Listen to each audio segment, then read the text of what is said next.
एक समय की बात है, एक छोटे से गांव में रघु अपनी पत्नी के साथ रहता था।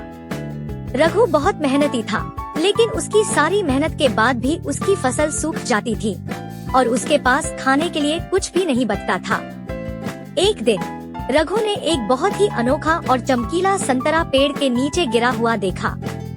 वह संतरा दिखने में साधारण नहीं था, वह सुनहरे रंग का था और उसमें से एक मीठी खुशबू आ रही थी।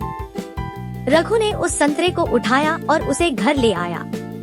उसकी पत्नी ने उसे खाने की कोशिश की, लेकिन जैसे ही उन्होंने उसे छुआ, वह संतरा बोला, मुझे मत खाओ, मैं एक जादुई संतरा हूँ। अगर तुम मुझे जमीन में बोओगे तो मैं एक जादुई पेड़ बन जाऊंगा। रघु और उसकी पत्नी ने संतरे की बात मानी और उसे अपने बगीचे में बो दिया। कुछ ही दिनों में वहाँ एक हरा भरा पेड़ उगाया जो संतरे से लदा हुआ था। इन संतरे के फल में भी वही जादू था। जैसे ही कोई संतरा खाता, उसकी सारी समस्याएं हल हो जाती।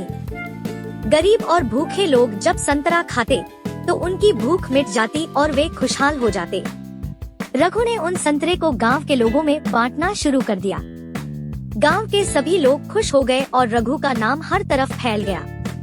लेकिन रघु ने अपनी खुशी को दूसरों के साथ बांटने का फैसला किया और खुद उस पेड़ के जादू से कभी फायदा नहीं उठाया। इस कहानी से हमें यह सीख मिलती है कि सच्ची खुशी अपने लिए नहीं, बल्कि दूसरों के साथ साझा करने में है।